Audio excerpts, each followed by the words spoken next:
Good evening, Who Dat Nation, and another happy week to our Bayou Blitz family. Unlike our friends in the black and gold, Brendan and I have the power once again to call successful audibles and making Wednesday into a Friday.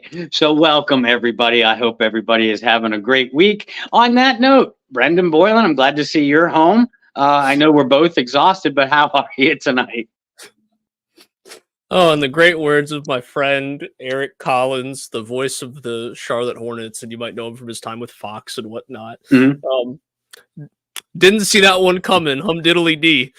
Did not see that one coming. So I appreciate the early laugh. I'm so happy to be home. Coming in yesterday and we did some pregame stuff on PSF. Like I was running on like 3 hours of sleep, red eye flight, and it's just nice when you get a full day to kind of reacclimate after being gone. And as you guys know, the world tour continues. I've been gone 3 of the last 4 weeks for at least a portion of the week. So nice to be home. Not nice to have, used my 3 hours of sleep and tried to extend that and get the result that the Saints did last night, right? We'll jump into some things. The word hope came up in our pregame production or pre-show production. We'll talk about hope and whatnot. Success is a word you just used. I don't think the word success came up in the pre-production. But it is what it is. So I do want to get this out of the way. And Who Dat Nation's pretty split on this, according to social media and the little bit that I've checked into today. Let's talk about Foster Moreau real quick. I don't need to tell people who watched the game last night or who claim to be Saints fans what happened with Foster Moreau last night. Foster said, he cut the route off. He undercut the route essentially, right? He should have continued a little further in the back of the end zone, and that's the reason he dropped the pass. Alvin Kamara came out and said essentially like he's not worried about it. Like he understands that they're pros. Pros have to make that catch, but they're not worried about it. Alvin said there's going to be bigger moments and bigger catches for Foster to make later this season. And I think that's like a hell of a teammate right there. But for the fans, this goes for Blake Groupie as well. For the fans that are trying to pinpoint this loss on one particular player, and I threw Groupie in that conversation too because he did miss a kick, and there's a lot of people that are calling for his job, which to me, I get it, but at the same time, it's like, I feel bad for kickers. It's a week-to-week thing, and on this show especially, I've been giving Groupie a lot of praise throughout the year for being a guy who had no business making the roster, made the roster, and, outside of a handful of kicks, is like kicked pretty well. But to Foster Moreau, for any of you pointing fingers, blaming Foster Moreau for the loss, and saying some like just jacked up, nasty things online. Like at the end of the day, we're all football fans. We're all passionate. I get it. Be passionate. But there's no need to say jacked up things online. No. There's no need for some of the things that I've seen. And frankly, he's not the reason the Saints lost the game. There's a ton of reasons the Saints lost that game. And even if he caught the pass, Bob, 2 things. One, they still had an extra point to make. And extra points aren't gimmies, especially now. And second, even if they do make it, there would have been a little bit of time left on the clock for the Jags. They may have just taken a knee and taken it to overtime. I doubt it. I mean, you're talking about a defense that had just collapsed moments before to blow a tie game when they had come from behind. So exactly. there's that. I was going to say, and for an offense that was humming, in the Jaguars, and an offense that looked like they didn't have a quarterback who was hobbled on one leg, like the Jags look good offensively. So even if they got the ball back, there's no guarantee they don't score. And even if they take it to overtime, there's no guarantees. So it's not like Foster Moreau catches that pass and the Saints go up, however many points and have a secure lead and they're going to win the football game. So I want to get that out of the way. Again, be passionate, be fans, express frustration. That's the beauty of sports, right? Across the world is the fact that if it weren't for the fans, if it weren't for you guys watching and listening, we wouldn't have jobs, Bob and I. Right. The athletes wouldn't have jobs, right? This is something that's solely based on you, the fans. So, you know, to quote Spider-Man and the late great Stan Lee, like with great power comes great responsibility. And if you have the power to influence and grow sports, and you have the power to allow this to be the beautiful and huge game that it is, that we all come together with every week, why would you use that power to go just say some really jacked up stuff about somebody? And some of the things that I've seen to say jacked up stuff about a guy who was fighting for his life this offseason, like completely unnecessary. And for Foster Moreau's Scum sake, of the earth. amen to that. For Foster Moreau's sake, I hope he comes out, has like a 3 touchdown week one of these weeks, and just shoves it in all your faces that have said that. And I'm not directing this towards anybody in this chat, because I'd say just about everybody who's here consistently, I don't have to worry about people like you on social media, because you guys are great people and we appreciate that. But for the few people that may be watching for whatever reason that have said some just really jacked up stuff, unnecessary. It's not Foster's fault for the loss. He recognizes he should have made the catch. His teammates recognize he should have made the catch. But one thing that gave me hope, a word we'll use a little bit tonight, You is will. that I will. One thing that gave me hope was the response from the team towards Foster Moreau.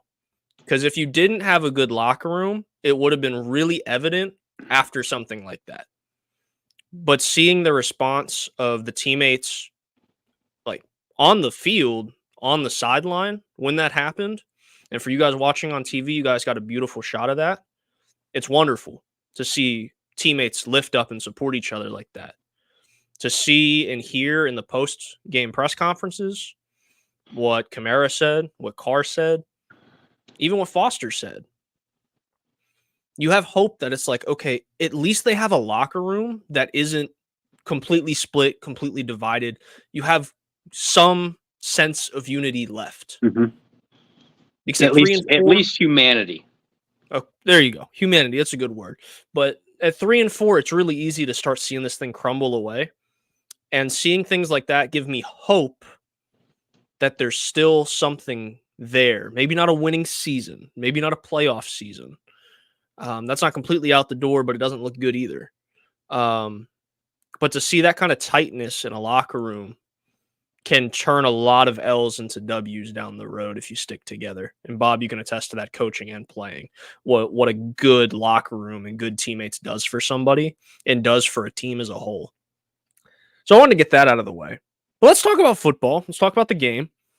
Thank you guys for listening to me rant on that. It's one thing that always gets under my skin all the time. Between that and people online like wishing injuries upon people, it just bothers the heck out of me, because people are people. And we dehumanize athletes, and it's not fair at all. Football. Saints go down in this game. 24-9. It's the second half. I'm staying up. As I told you guys, I was on 3 hours of sleep. I'm in my home for the first night in however many days. And I'm going, it's going to be really hard to keep my eyes open on 3 hours of sleep watching this. This is going to be bad. And then that hope word happened. And the Saints were competent offensively. And we saw a defensive tackle play fullback, because that's wonderful. And we love things like that. Yeah. We love watching 350-pound dudes play fullback. That's what we wake up and live for every day, Bob. And then you have what I thought was the most vintage Saints drive I'd seen in a long time. You know, it gave you so much hope. Like, I perked up in my seat. I perked up and went, like, I thought this was dead. Like, I thought this was gone. I thought we'd never see a surgical, quick 3-play scoring drive ever again. It's a little dramatic, but to see, like, very much like the 17-20 Saints years, like shown on that drive, inside, intermediate, slant route, Michael Thomas catches it in stride, goes forward. It's like 15 yards, 15, 17 yards, something like that. Next play, Taysom Hill lined up in the slot. Taysom Hill runs a post pattern. Carr drops it in between the linebacker and the safety. Your third string quarterback, do we still call him that? Sure. Sure. Your third string quarterback makes a pretty good grab. Love seeing that. And then you see a vintage Michael Thomas like touchdown grab where somehow he gets his knee in the end zone, and then I think they even said on the broadcast, big goofy John Madden is looking down going, a knee equals 2 feet, which equals a touchdown, and it's great and it's wonderful. And you're like, wow. Such outstanding body control. Chris Olave, pay attention. More ways than one. We will go into that too. Yeah, I know we will. We will go into that hardcore. But to see that, it was like, okay. But you're also thinking in the back of your head, like, it's great, it's wonderful, hope, all that great stuff. But the other thing is, where the hell has that been for 6 weeks? Like, if you're capable of it, where's this been?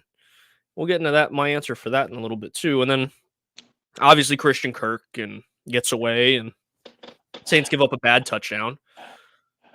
And this is where we start getting into the frustration part. The Saints have a decent drive. Get down in the red zone, opportunity to tie the game. We just talked about Foster Moreau. But you take that play out of it, Bob, and I'm sure you're looking down at you charting plays. You want to go through what first, second, and fourth down was? You mean on the Saints' final drive? Correct. I mean, they got the drive started off well. Pass to Taysom for 18 yards, pass to Kamara for 9, another pass to Kamara for 6 at the 2-minute warning. Then he hit Shaheed for 8. Kamara on a beautiful draw play for 15. After that, stuff started to get real rocky. You had a throwaway because of pressure, a pass to Olave for 8 yards. Then a run on 3rd and 2 to Kamara up the middle in the teeth of the defense. This one actually worked. He picked up the first down. Then after that, set him up 1st and goal, incomplete. 2nd and goal, incomplete. 3rd and goal, and by the way, those plays were abysmally called. The 2nd and goal on it, incomplete. He had 2 guys on the outside boundary that went so far outside that the defender was able to use the sideline as an extra defensive player, taking 2 players out, just completely out of the pattern. Then 3 guys in the middle of the field that were literally less than the space on the screen between Brendan and I right now. 3 guys covered easily by 2 defenders. A 3rd defender was in the area, but he was standing in the back of the end zone. He didn't have to do anything. Look at the replay, folks. He literally didn't have to do anything. So I mean that was 2nd and goal, and then you had the Foster Moreau drop, and then on 4th and goal, what was supposed to be a back shoulder throw to Olave, who ran a lazy route. Carr threw a poor pass, awful accuracy. The play never had any shot from the start, similar to the 4th down play that sealed the loss against the Texans last week. It was just like Pete Carmichael did a copy and paste, of the last 3 play sequence from last week against Houston. And Pete, that worked really well. Let's try it again. That was the end of the game sequence. Here's my thing. And I said it to myself last night. You have timeouts in your pocket. Go back to your last scoring drive and how effective Taysom Hill was with Saunders playing fullback. Even if you don't want to bring Saunders back, Taysom Hill's effective running the football. Jamal Williams not really effective, but you have Jamal Williams who's there to run in between the tackles if you need him to. Like I said, you got timeouts in your pocket. Why not try to run the football? Right? What's the thing we hear and have heard our entire lives covering football, playing football, watching football, playing football video games. Like, what's the one thing we all know? When you get into the red zone, the most difficult thing and the thing that separates great play calling and great quarterbacks from everybody else is the ability to squeeze the ball into small pockets of space, because you have limited space when you get into the red zone, right? So because of that, and you're first and goal, you're not talking like, first and 10 from the 18 in the red zone. You're talking first and goal from like the 7 or 8 yard line. That does not give you a whole lot of room to run routes. Yeah. Right? These things need to be quick. They need to be fast. You need to attack the seam with your tight end. That's one way you could do it. You need to be able to get to the boundary. Bob explained why that didn't work. Or you just need to get creative. Like, I don't know, a couple weeks ago, the Foster Moreau shovel pass was pretty creative. Like, things like that. Yeah, you have that 6'7" basketball player, who's fourth in franchise history in receiving yardage. Just sitting the bench. He hasn't had a pass rep or a pass target, since against, I think it was either New England or Green Bay a couple weeks ago. So he might not have one. He might not have one since his touchdown catch. Honestly, no, he doesn't. So he doesn't. I couldn't remember whether that was against New England or Green Bay, though. Forgive my own sleep deprived memory. Yeah, so there you go. Since scoring against Green Bay, so you have that, right? Michael Thomas just made a hell of a play. Just a couple, that confuses me too. We'll get into that. Why was fourth down drawn up for Chris Olave? But we'll get into that. But again, why aren't you running the football?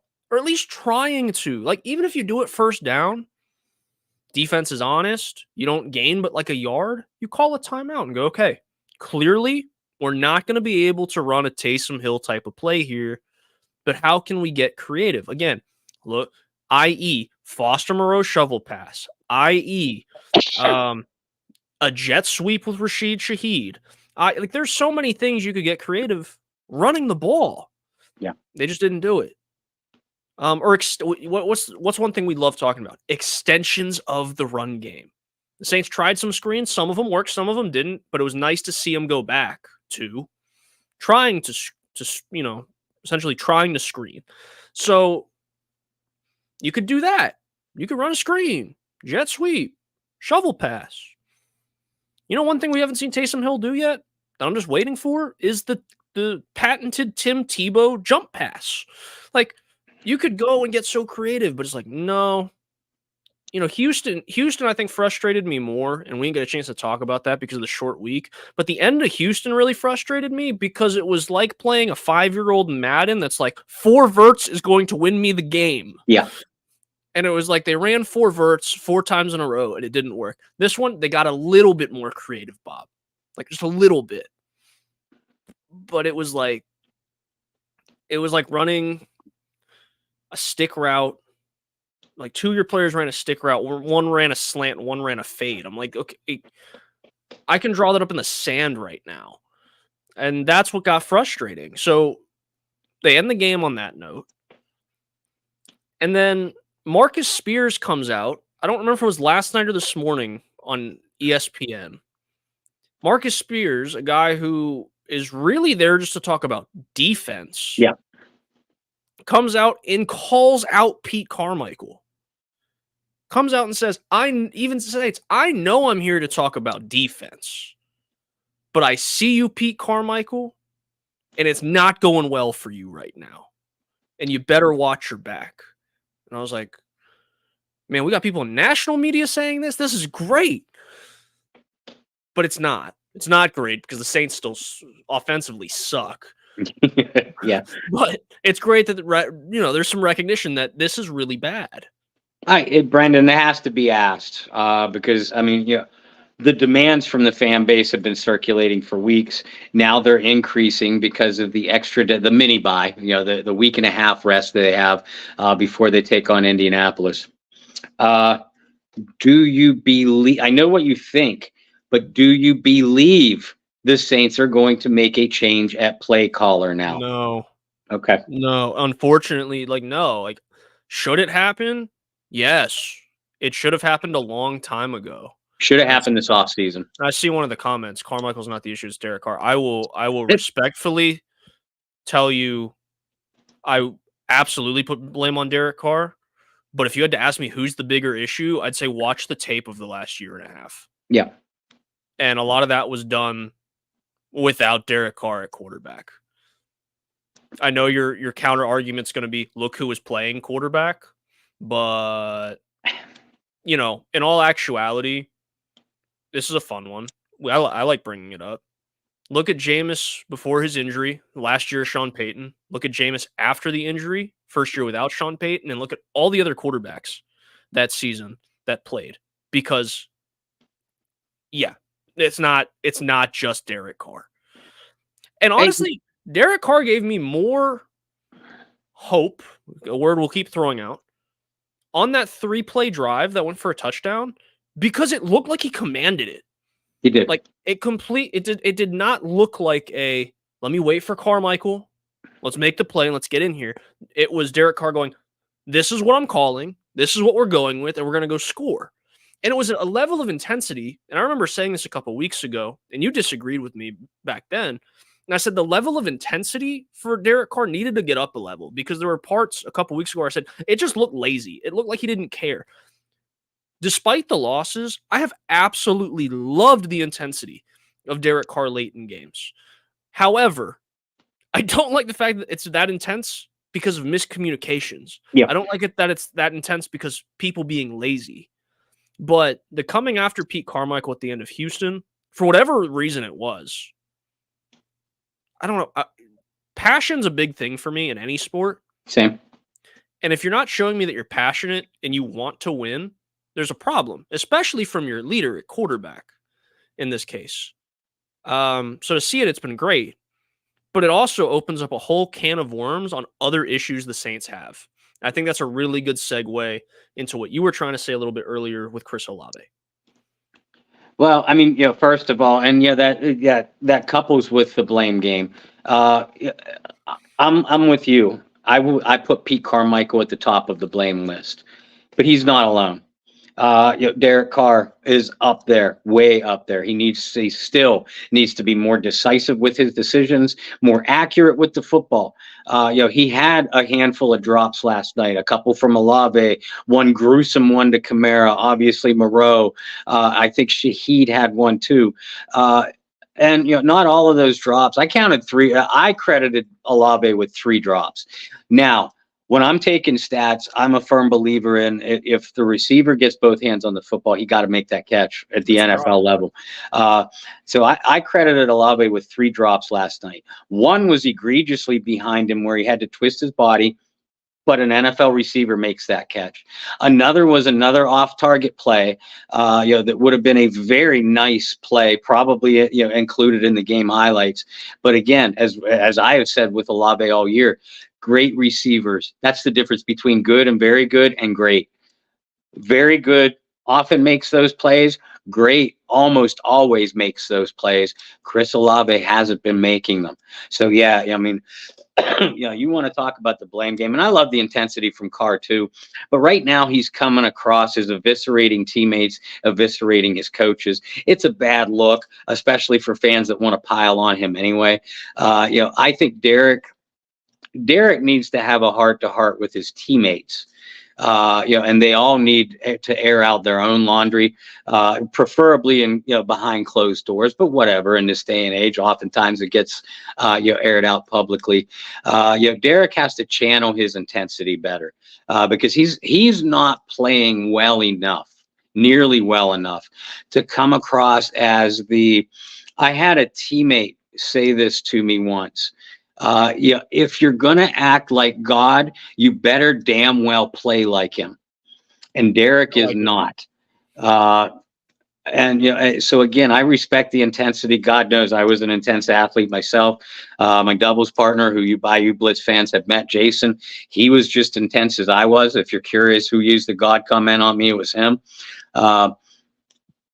So I mean, you don't want to alienate teammates either, especially at this critical part of the year. But there are some teammates that deserve an ass chewing. Number 12 is at the top of that list. Giving up on routes, running lazy routes. I've seen some of you in Saints Twitter and Saints social media say, well, look at the opportunities that Olave had. He was really wide open on this play and this play and this play, and the ball didn't get to him. And I said, yeah, like I can understand that that's frustrating, Sure. not getting the ball. I definitely get it. And that's across the board. Like, Doesn't again, mean give the F up. right, exactly. Like at some point, and this is more true in I mean, it is true in football, but specifically in games like soccer, basketball, where the ball is consistently in play, you might not touch the ball for multiple possessions, right? That's just the way it goes. And yeah, that can get annoying if you're wide open for a corner three and you don't get the ball kicked out to you. Super annoying in soccer when you want a switch of play on the field and you have all this grass in front of you and you're like, just get it to me and I can outrun, I can beat whoever's in front of me. But as a competitor and as somebody who has faith in the locker room and faith in your teammates, which again is more vital than people realize in any sport, if you have 100% trust and belief, and you can go back, play some of the classic movie speeches, you know, it's about the guy that's willing to die for the inch, right? Like when you have that kind of mentality in a locker room, and you can look to your left and right and realize that like these guys are going to give 100% effort too, and I don't have to worry about it. You don't give up on that because at some point, you know what? I didn't get the ball on that play, or I ran a really good route and I didn't get rewarded for it. But the true winners, the true champions of sport go, if I run that route just as well as I did, I bet he gets it to me next time. Or you know what? I can't give up or I can't half-ass a route because I know whether it's the next play, whether it's the next quarter, whether it's the next game, whether it's 5 weeks from now, that same play is going to get called. I'm going to run the same exact route, and it could make or break the game. So to just see somebody just go, F it, and just start walking around through routes. And I'm not just saying this because he's on my fantasy team. But it's true when you watch the tape the last 2 weeks. It's like really intense, running good routes, being that crisp, excellent route runner that you and I both had mocked to the Saints and said throughout not just the draft process, throughout the season, we both went, if the Saints could get their hands on Olave, it's going to be a match made in heaven. Clearly, the Saints thought the same thing. But what's getting frustrating is seeing all those elements, even early in the season, right? There's a couple catches early this season. You're like, wow, Chris Olave. You know, I remember John Hendricks tweeting, our colleague, tweeting something out. If you haven't bought stock in Olave yet, do it. And that was during training camp. Mm-hmm. So to see all that and then see these games where it's like, all right, for the first quarter, I'm really going to get it. But if I don't get like 3 or 4 targets, it's over. And it's disappointing because Saints fans of recent memory have gone down this road before with a first-round pick receiver, right? Yeah. With buku amount of talent, lots of speed, good route runner, and electrifying and beloved by the fan base. We've had it happen already. I love Brandon Cooks. Yeah. I wish they could have made that work. Yeah. Because him on one side of Michael Thomas would have been really, really fun. In some of those years where the Saints desperately needed a number 2 receiver, oh my God. Right? I don't want to see it again. So, Bob, I'm going to give you the opportunity to be Coach Bob. I don't get to see Coach Bob a lot. I get to see Angry Bob a lot. I get to see Dad Bob a lot sometimes. I don't get to see Coach Bob a lot. I want you to look in your camera. I'm going to put just you on the screen because I have the power to do that. And I want you to talk to Chris Olave directly. If you were the coach, if you were Dennis Allen or Pete Carmichael, and you've seen what you've seen on the field and on tape for the last few weeks, how would you address Chris Olave? Chris, you got all the talent in the world. You have more talent than what we thought we had when we moved ourselves in position to draft you with the first round draft choice. That part will never be doubted in our mind. But there's something you need to know, Chris. Confidence is contagious. Everybody knows that. Laziness and a disgruntled attitude is an infection. And Chris Olave, you are an infection to this football team right now. We don't want to move you. We don't think you want to be moved, but you're acting like it. Chris, you're acting like a child, and you're supposed to be a grown man. You are the present and the future of this football team, and I need you to do just that. So here's what I'm going to do, Chris, because I haven't made you guys take any accountability for your actions, and that's okay. I'm playing the part of Dennis Allen now. That's okay because I've not been held accountable for my own actions, but it's got to start somewhere, and it's going to start with you, Chris. You're going to sit for the first quarter of the next football game. You're going to be fined for conduct detrimental to the team. So when you take your grief to the NFL Players Association, conduct detrimental to the team is a finable offense. We'll hit you in the pocketbook. Chris, this isn't anything personal. This isn't even business related. It's because I care about this football team and I care about you, Chris. You have the talent to be the best wide receiver in the NFL. You are the most talented most talented of a trio of receivers in a possible future Hall of Famer in Michael Thomas and a speed demon in Rashid Shaheed. It's time for you to take a leadership role. I know that's shit business, but that's also business, Chris. All these other players see you getting away with running lazy routes, with just not giving your effort on every single play. We've lost 5 of the last football games, and it's far from your fault alone. It's my fault. It's Derek's fault. It's Pete's fault. It's every man's fault in that locker room in every facet of the game. But you, as one of the most talented players in the league, Chris Olave, you have to set the example with your actions. And right now you're setting a negative example. This is your opportunity to turn it around. You're young. You still have your entire life in front of you. We didn't just run over your dog or anything like that. It's okay to be a complementary part in the offense because guess what? When the chips are down and we need you the most, we need to have confidence that you're going to be there. And right now, I don't have that confidence. So, Chris Olave, you need to look at yourself in the mirror and take self-accountability for your own actions. And maybe, just maybe, that spreads to the rest of the football team. Coach Bob, everybody. Yeah. And I have used those words that laziness and a disgruntled attitude is an infection. I have sat some of my star players. I have pulled some of my fastest runners out of my relay team in a championship meet because of those reasons: body language, attitude, a disgruntled behavior, a lack of leadership, a lack of accountability. It hurts. It hurts the team when you do that.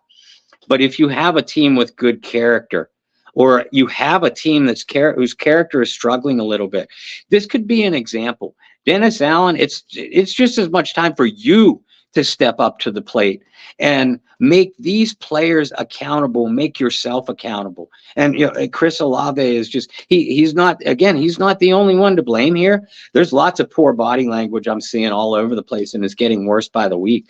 But Olave's is the most egregious example I can see right now.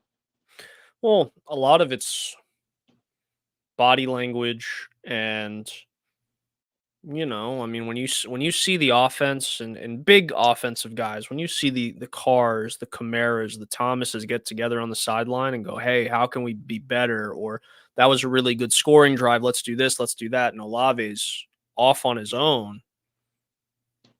That's another thing. Yep. Let's go to Derek Carr on this blame game train. Because I guess that's the route we're taking tonight.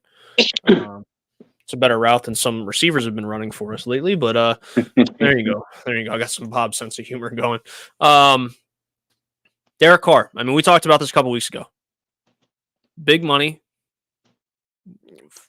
Clearly the best available quarterback in his free agency. Chooses New Orleans. Mike Thomas, a big part of getting him to New Orleans. The Saints go, and Dennis Allen, he's the guy that drafted him. Saints go and get some Raiders guys that he was familiar with. Some of them that did not make the team. And let's face it, at this point, Derek Carr, I don't think there's a question. I mean, I posed this question, I think it was 2 weeks ago. Maybe it was last week. If Carr was underperforming or a disappointment. And you said those are two completely different things, and you went into a really good analysis of that. I think it's fair to say, even after a 300-yard performance or pretty darn close to it, a second one by Derek Carr, a drive that looked Drew Brees-esque, and some moments last night that Carr has been a disappointment. Mm-hmm. And I don't think there's any question of that at this point. Yeah. You could make excuses. You can say, he's playing with the injury, right? Even last night, he had some sort of groin injury at one point. Like, he's playing through the pain. Well, I mean, I hate to break this to people, but every quarterback plays through pain. Every single one of them.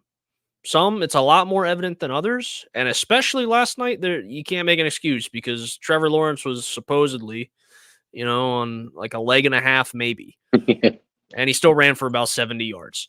But Derek Carr, been a disappointment. I think there was a lot of hope. I think some of it was unrealistic hope that Derek Carr was going to come in and fix every problem the Saints have had for the last 2 years.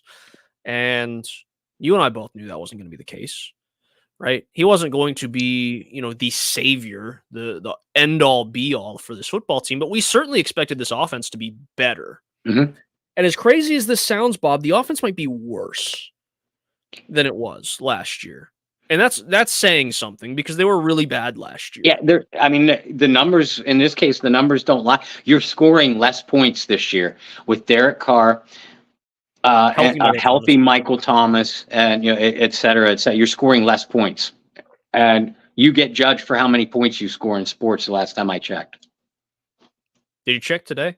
Can we confirm still today that's the case? As of Friday, that is unconfirmed. But according to last night, I'll go with unconfirmed sources last night. Unconfirmed sources. But I digress. For a team that is playing worse offensively than they did a year ago, according to the numbers, giving a guy $150 million has been a disappointment to this point. Mm-hmm. And has grown increasingly visibly frustrated with the situation the last few weeks. How much blame do you put on Derek Carr? And I want to be really careful with how I ask this question, but you brought up a good point.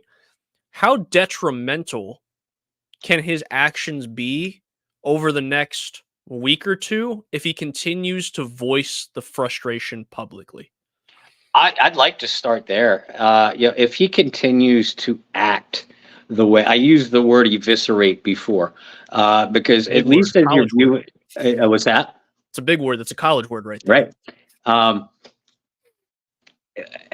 If you continue down that road for the next week or two, that's all it would be, because you would think that eventually the coaches would have to bench him, because I don't mind getting on a teammate every now and then. I have done it. I have had it done to me. Sports is a very intense atmosphere.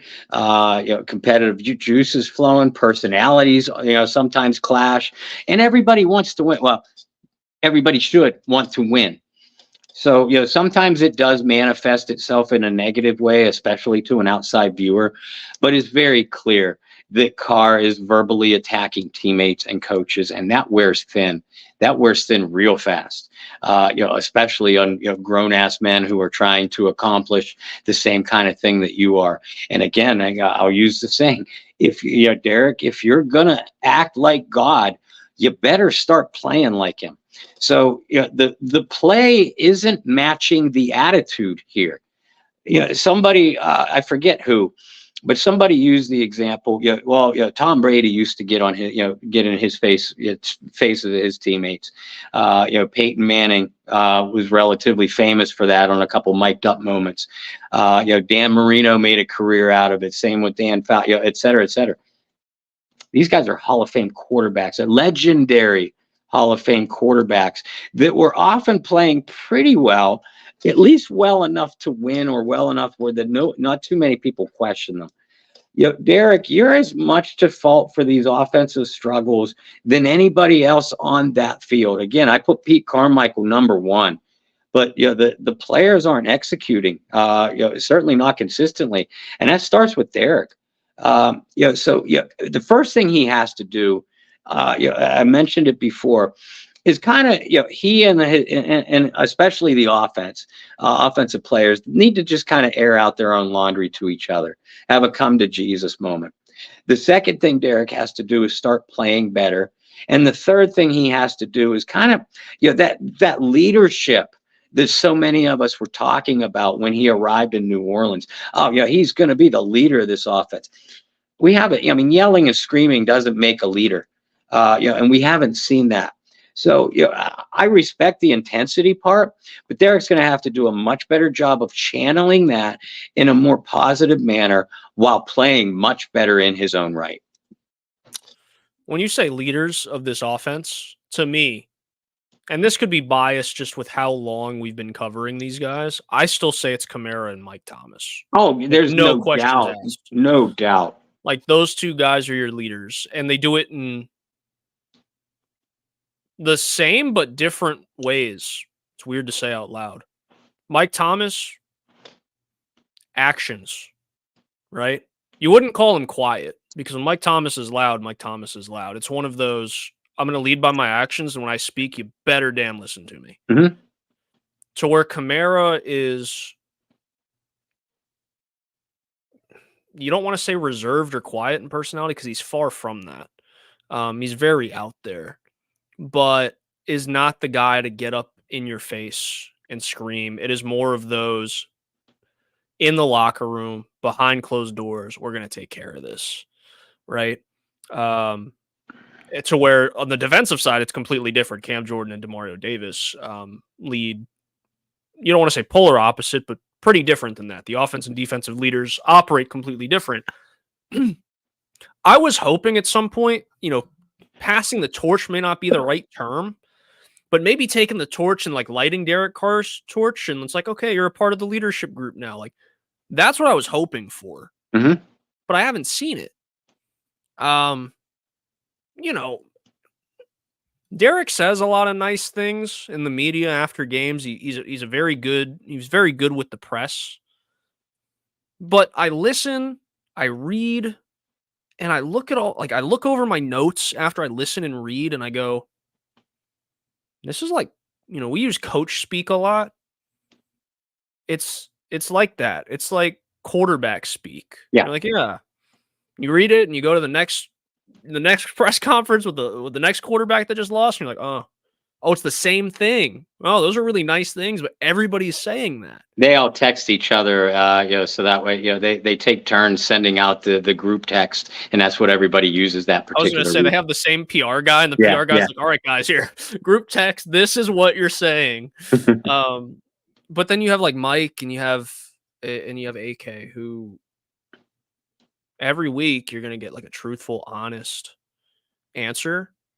And even on social, which Michael Thomas is a lot more active on his social than Kamara is, you'll get things like that too. And it's like, Derek, I don't need you to be like a 16-year-old girl and like hop on Instagram and Twitter every time something goes wrong and like explain it. And you know what I'm saying? I don't need all that. But I do need to see like something, because saying the right things only goes so far. Yeah. That's not just on the football field. Yeah, the actions aren't matching the words. That's exactly what I was going to say. You guys ever been in a relationship where yourself or your significant other has made all these promises, and after a while you're like, okay, you can promise all you want, but like, where's the effort? Where's the action? It's the same thing. It's like, Derek, great. Got to take some accountability. We love Pete Carmichael. We're behind all the. Don't you find it ironic? Just a little bit. I do. I like irony. I think it's fun. I think it's funny sometimes. Mm-hmm. The irony of Derek Carr saying, "We love Pete Carmichael. We're completely behind Pete." And then a week later was like flame throwing words at him at the end of the Houston game. It's it's like, oh, that's okay. Like, didn't you just have that guy's back? Like, what if you had that guy's back? I understand passion. I understand frustration. I get all that, right? We talked about being a competitor. But if you really have that guy's back, do you really do that, with 20 seconds left in the fourth quarter? Or can you not hold that in for about 20 seconds, plus the time it takes to go shake somebody's hand and run to the locker room? You know what I'm saying? Like, if you and I had a problem, Bob, which honestly, I don't think we've had a problem in the years that we've worked together. I'm sure I've pissed you off. I'm sure, like that happens, Okay, And whatever. pretty much everybody pisses me off, but I can't think of a moment where you have. Well, that's great. Well, let's keep it that way. But if Bob and I had an issue, or I had an issue with Bob, how bad would it look for us to come on here, act buddy buddy? I got Bob's back no matter what. And then next week, when this week we open with Foster Moreau. Instead, I just go on a whole rant on Bob. You know how bad that would look? You know how confused you guys would be? I tell you what, our ratings might go up. That is true. Gets cage match, all that stuff. Promote it. And listen, I'm going to pass out blame to one more person that I don't think is getting enough of it. The offensive line. Oh, sorry. Well, certainly that, but listen, the inmates haven't necessarily burned down the prison yet, but they're all out of their cell running amok. The flaming toilet paper, is flying around, and there are broken chairs and tables everywhere. Where's the warden? Where's Dennis Allen? Other than saying for the 5700th time, we know we have to improve. We're not being consistent. We know we have to get better, and we will get better. We'll work at it. Other than those things said for the 5700th time, where the hell is Dennis Allen when his quarterback is eviscerating his teammates, his coaches? Where the hell is Dennis Allen when his offensive coordinator, his friend, blows the game, just by insane play calling, for the second straight week? Where the hell is Dennis Allen when his star wide receiver is visibly dogging it, and yet, not even getting a slight cut in playing time?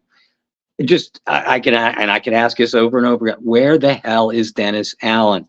Accountability, ladies and gentlemen. There's zero of it.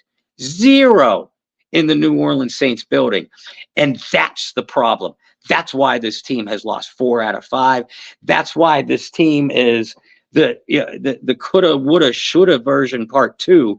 When the sequel is always much, much worse. The coulda, woulda version coulda, woulda, shoulda version, Jim Mora from 1987, that turned out pretty damn good. This sequel, going to be a box office going to be a box office dud. I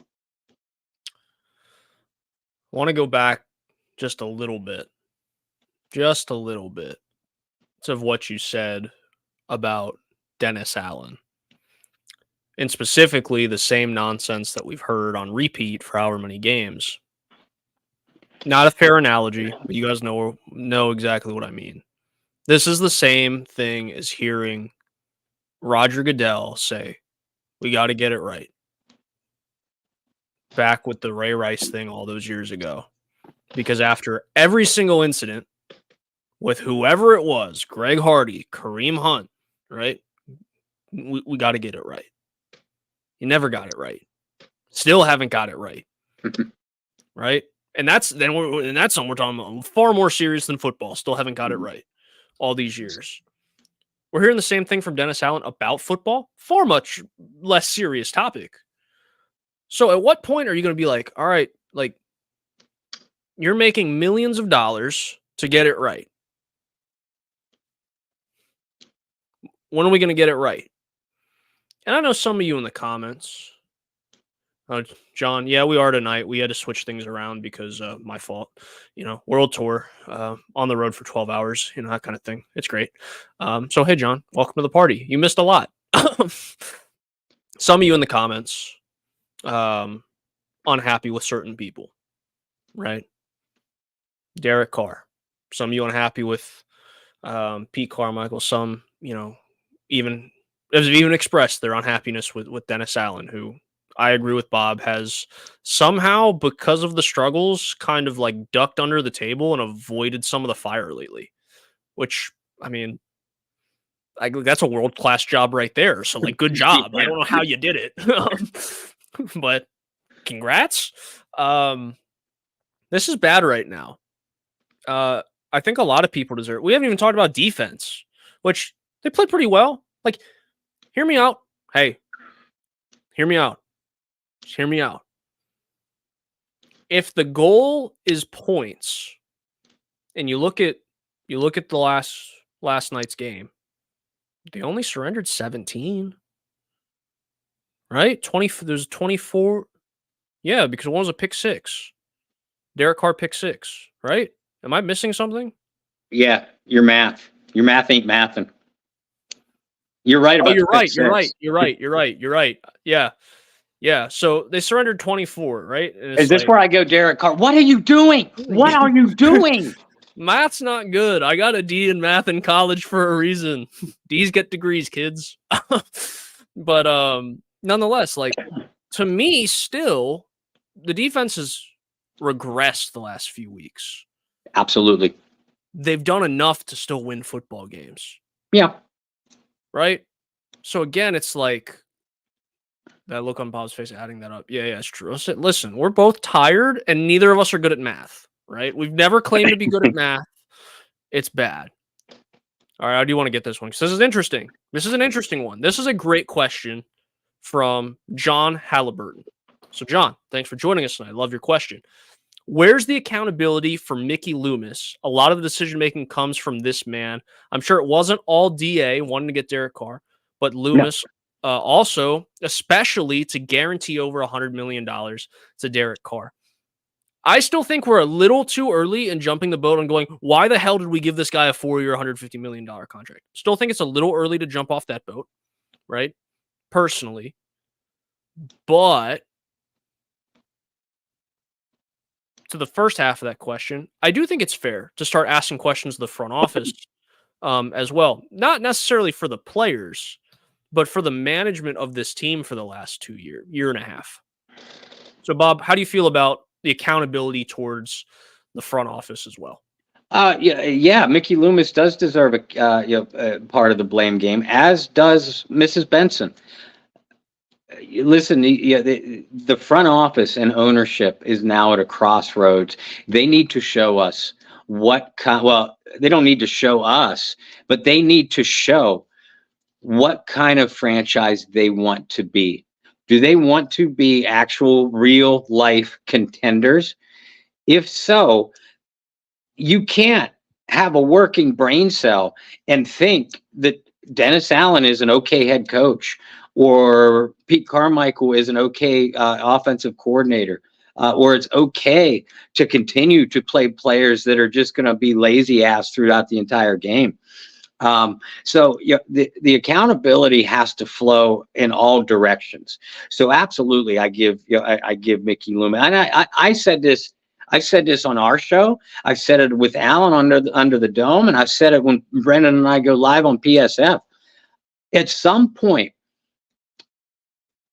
if Dennis Allen doesn't move, for an example, if Dennis Allen doesn't move on from Pete Carmichael, or at least strip him of play calling duties, then Mickey Loomis and ownership have to go to Dennis Allen and say, DA, this move needs to be done. We don't know why you haven't done it yet, but this move needs to be done now. And if you're not going to do it, we're going to replace you with someone who will. Dennis Allen, your quarterback is a real problem right now.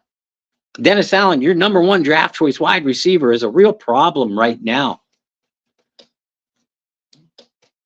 But I talk about, and this is kind of the point I was alluding to when I was talking about the inmates haven't quite burned down the prison yet, but it's getting there. And the person that's letting it happen is Dennis Allen. Well, the people that are letting Dennis Allen let it happen are Mickey Loomis and Gail Benson. So yeah, just as much blame deserves to go to them. And I'm not necessarily advocating a head coaching change right now, but other major moves have to be made by Dennis Allen, or they need to find a coach that will make those moves, because this season is rapidly spiraling out of control to the point of absolute dysfunction. And before it gets there, it's the responsibility of Mickey Loomis and ownership to, again, show what kind of franchise they want to be. And I want to throw just a little bit on that before we log off today. Is this when you talk about figuring out what kind of franchise you want to be, right? And showing that to your staff, your players, and your fans. You kind of are at a crossroads. And it's a weird crossroads because, in all honesty, and it's just the people of New Orleans. Like, regardless of how good or bad the Saints are, you're still going to have people show up. Yeah. You're still going to have people support. This is not one of those teams where it's completely reliant on the success of the team if there's going to be people in the building. And be thankful for that, because there are plenty of franchises that are completely different. As soon as the team starts losing, those stadiums are empty. So I have to credit the people of New Orleans and Saints fans for showing up regardless either way. Yeah. Not a lot of teams like that. But I'm starting to see one thing. Maybe it's a stretch, but we'll use it for the sake of my argument. Tickets are getting a lot cheaper in the Superdome. You're seeing lower level seats resale for under $100. Trust me. You guys know this if you live in New Orleans. Couldn't do that a couple years ago. Couldn't do that during the Drew Brees era. There's no way in heck you're getting that building for less than $100 to sit in the lower bowl. I don't care where you're sitting in the lower bowl. Fans are starting to show that they're frustrated. I think that's one way fans can, still support the team and show their frustration. Mm-hmm. You're at a crossroads if you're the Benson family for this reason, and Mickey Loomis. You had so much success for 15 years. And listen, that's a long time in football. It's hard to be relevant for 15 years straight. It's what makes teams special. One of the teams in your backyard with Mike Tomlin. I mean, shoot. The Steelers for the last 15 years, right? Or however long it was with Tomlin without a losing record. Like, that's hard to do. The Saints relevant for as long as they were, right? Hard to do. The Patriots. Like, all those things, hard to do. You have all that success, and the Patriots are almost on the same boat, right, with how bad they are right now. They might be on a worse boat. Yeah. They don't even, but all of a sudden you're looking around, you're going, okay, like that era of our lives, that portion of this franchise's history, it's done. It's dusted. We can't even try to reach back and grab it and drag it for a couple more years. Like, it's done. It's gone. So you're at a crossroads of going, okay, what is this team without all of that? And if you as a front office and ownership look at where the Saints are right now, let's be nice, Bob.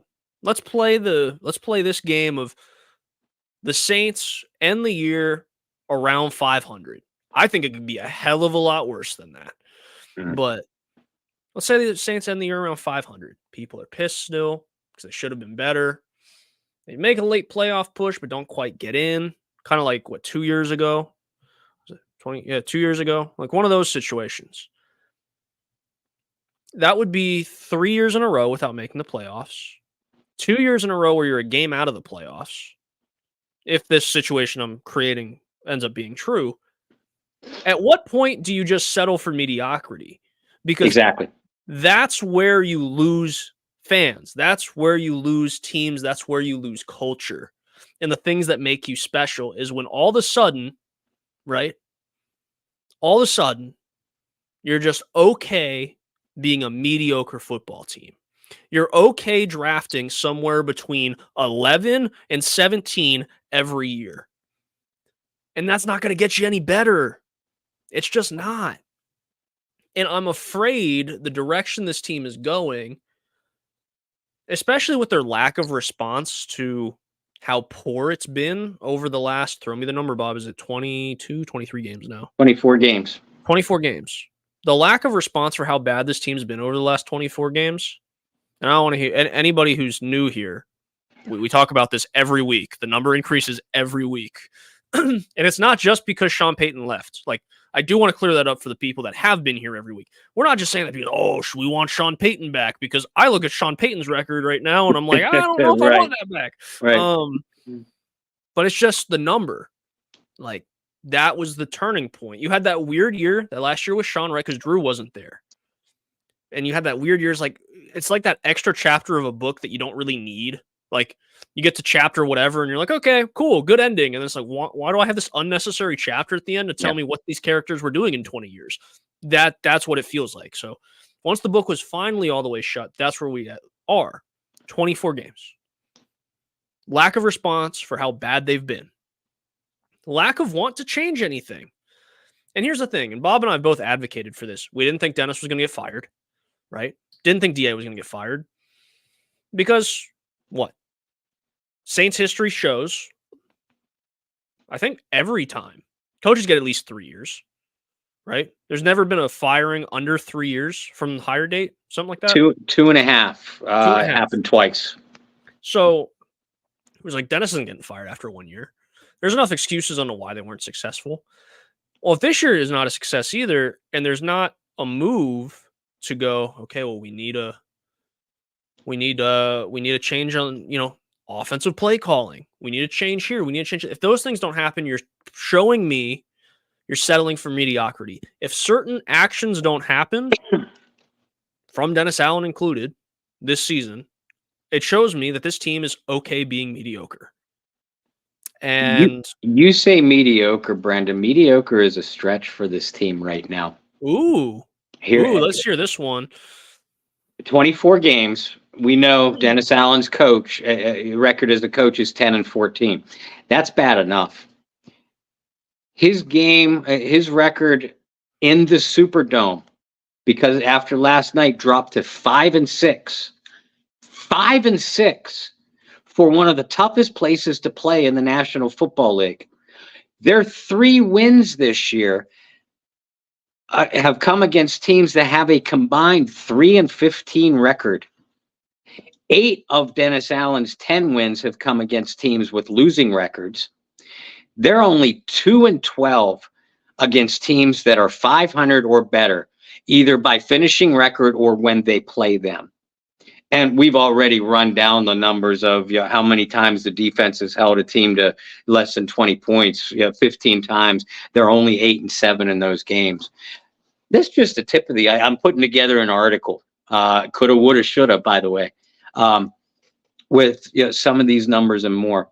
Those aren't the numbers of a mediocre team. Those are the numbers of a bad football team. And that's what the New Orleans Saints have become. I don't know any other way to put it. I want to get these 2 comments in real quick. Remember when the Saints were 2-0, seems like a year ago? Yeah, seems like a lifetime ago. And they didn't win those games pretty either. Only problem is the 30 teams in the league. Yeah, you're right. Not every single team can win, but... No. We're not asking for undefeated here. No, we're like, I'm asking for a competent football team. Yeah. And when I say competent football team, I mean from the top level all the way down to the bottom. And when I say top level, I say ownership all the way down to like your ball boys. Like, should have a competent football team. And right now, we like 4-letter words on this show. I've said hope a lot. Here's another 4-letter word. I don't feel like anybody on this team or this front office really gives a shit right now. And that's what's frustrating. And I did say at the beginning, like Derek Carr and passion and all that stuff. Yeah, sure. He cares a little bit. But there's not enough care right now to make necessary changes. And I'm not even talking about firing people, right? When I say necessary changes, watch game film and go like, you know what? We can't really do that. We can't really put that player in this situation. Or, right here, why don't we do this instead? It's not even attention to detail at this point. It's almost the unwillingness to change. Mm-hmm. And Bob and I've said this a million times. You guys heard it from your moms and your dads and your grandparents your whole entire lives. What's the definition of insanity, right? That's where I feel like we are with this team. Offensively, defensively, they've regressed. We'll talk more about that. We have plenty of time before the next game to talk more about that. They've regressed. Next Wednesday, we'll get in all about the defense regressing. But for now, this is a team that doesn't care. This is a team that is not showing me any desire to do anything different than what they've done for the last 24 games. As a team, I mean, you're talking about guys like Kamara, Thomas, Granderson, Demario, Cam. Those guys continue to be very passionate. Those guys continue to play, very well, pretty consistently. But as a team, and I know that that's what you were referring to. I was just clarifying. And yeah, you're right. It's not just the losses. Last night's game ended up being a very entertaining game, but they shouldn't have been in a 24-9 hole in the first place. They were in a hole because of coming out lazy and and inconsistent against Houston. You blow a 17-point lead to the Green Bay Packers, who are missing 6 starters. And again, we could go on and on and on. We could go all the way back to last year. It's the way this team is losing shows me it shows me a lack of heart, which goes to what you were saying. Collectively, again, you could point to Taysom Hill as another one. You could point to individual players who are playing their ass off and will be passionate till they're in the grave. But collectively, as a team, this team has no heart, has no brains, has no backbone. And we'll close it out with Eric's comment before we sign off.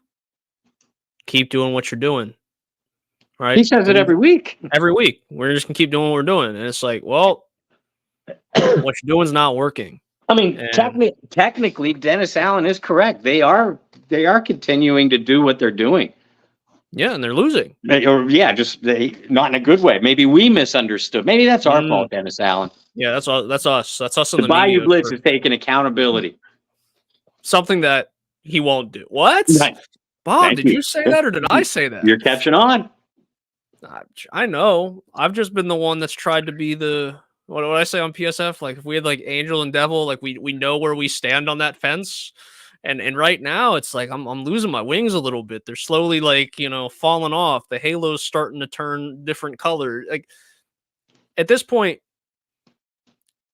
and we really will sign off after I say this. I have an analogy that I like to use a lot. I heard it in school, in an English class, and to me, it's just sometimes you just hear something and it stays with you for the rest of your life. And in this class, we were going through a book, right, and reading a book, breaking down chapters, all that boring stuff that we all love to do in school, right? But I remember the argument of, well, why did the author specify the color of the curtain? And the teacher came out and was like, well, it's because they want to show this emotion and this with the room. And one person raised their hand and they said, well, why can't the curtains just be blue? And sometimes when you look at a product, in this case, a product on the football field, sometimes it is just what it is. And you got to call it as you see it. Like sometimes the curtain's just blue. Like sometimes the product on the field you're watching, it's crap. And that's what it is. And I'm kind of at that point with this team is, yeah, I like to try to find the upside in everything. I like to. Doesn't mean it always happens. I'm guilty of being a negative Nancy at times. Everybody is. But when it comes to watching this team and talking about it with you guys, and even when I wrote about it with Saints News, like I tried to find the positive side of a lot of things. But at this point, there's not a whole lot of positives to go off of. And it's just a bad, like Bob said, it's a bad football team. And that's where they are. And when I say team, it's top to bottom. Yeah. It's from the very, very top to the bottom of the bottom. This team doesn't have heart. They don't act like they care right now. And you're almost thankful for a Thursday night game if you're looking for a positive, because you get like this weird almost bye week where hopefully the whole team's kind of looking at each other and having conversations and going, we have a very small window to turn this around. So how are we going to do that? And with that, Bob, Where can everybody follow you on the World Wide Web as you write what I would assume. I'm not in the room with you. I'm not going in and peeking on your articles. Maybe I should. I think I still got login credentials to do that. Maybe I should. What you got some interesting stuff coming out this week. I know that. So where can people follow you and your work with the Saints News Network this week as people are going to be twiddling their thumbs on Sunday and or actually, they might not be twiddling their thumbs. They might be watching better football on Sunday. Right. Thank you, folks, for joining Brendan and I on a special night of Bayou Blitz. We are happy to be, since your New Orleans Saints team can't successfully audible, we're happy to be your Bayou Blitz team that can. So thank you for joining us on a Friday night broadcast. You can follow me on social media. I'm on Facebook, Bob Rose, ROSE. At Bobby R 2613 on Twitter. As Brendan has said, all my work is through the Saints News Network, at Saints News on Twitter, and we do the coverage for the New Orleans Saints on the SI.com team page as well. And yeah, I did try to find one. I was able to find one positive out of last night's game, and I wrote that in an article today. I'm going to be a little bit more realistic through the weekend, and try to put a different twist on things, a more realistic twist. So make sure you tune in for that. And while your Saints are off on Sunday, Brendan and I are not. We are coming to you on the PSF app again with our normal Sunday broadcast. Obviously, it's not a New Orleans Saints pregame, but we want to join you just because, unlike your football team is playing right now, we got heart. So make sure you join us on the PSF app. It's easy to, it's free to download, and go to the Saints chat, and that's where you'll find us and a host of other Saints fans. And you could just let frustrations fly on there. So have at it. The amount of shade that the two of us and pettiness that the two of us have thrown tonight is grand. It's therapeutic for me. Oh, I was going to say, we learned from the best because we dealt with them in the media for so long. Like, Sean Payton is smiling at us from Denver right now. Because I hope he is. That's how you do it, guys. You picked up on all those press conferences you had to sit through. Man, yeah, for myself, you could follow me on virtually everything, including PSF at BT Boylan.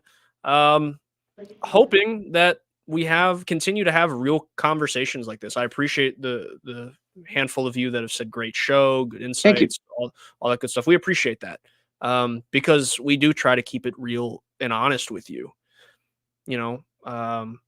This is not something that, and for the few of you that are new here, like, this is not something where you're going to get the talking heads thing. We're going to be brutally honest with you, with each other. Bob and I, it doesn't happen a lot, but Bob and I have differing views occasionally. And trust me, I mean, we're very subtle. We're not like Skip and Stephen A back in the day, like, or Shannon Sharp and Skip, that, we're not going to break up with each other over it. But, at the end of the day, we're just trying to keep it real, keep it honest, give you guys our point of views. Hopefully, our time with the media has given some sort of insight that you guys don't get from other places. Because let's face it, there's not a lot of places where you can go and get information about your team consistently every week that's completely unbiased. So I hope we continue to provide that for you. I thank you guys for tuning in here, joining us on PSF. Like Bob said, we will be on the PSF app Sunday morning, I guess, for you guys. In Central Time, East Coast, I guess will technically still be morning, but we'll give you guys a more official time on that. In the meantime, follow Bob, Kyle, John, and Ross over at the Saints News Network. Read Bob's work this week. Bob, stay out of trouble as you write some of those articles, because I know him. Yeah, I know. And I'll tease you guys a little bit. We talked about this a couple weeks ago, this football. We want to give it out on YouTube because we haven't done one for just YouTube yet. And some of you guys definitely deserve to be in on a giveaway that's not Twitter and Facebook. So we're going to be starting the process of the giveaway next week. We'll give you guys the details on Wednesday for you guys to grab that football. I don't know how we're going to sign it since we're in different states and not going to be seeing each other actually, with me, you never know. Like, no. I might be in Pennsylvania next week. You just never know. Yeah, I don't have the gas to get down to Charlotte right now, so any road trip for me has got to wait for another 2 weeks, 3 weeks. I can come up to you. We can ship it. We'll figure it out. But I digress. Thank you guys for tuning in. We'll see you on PSF on Sunday. Because I'm not going to give you the option. You can't wait till Wednesday to see us again. You got to join us on Sunday. We'll see you guys then. We'll be back usual Bayou Blitz time next Wednesday at 9 p.m. Eastern. Until then, find peace, spread love, practice positivity. See you guys later.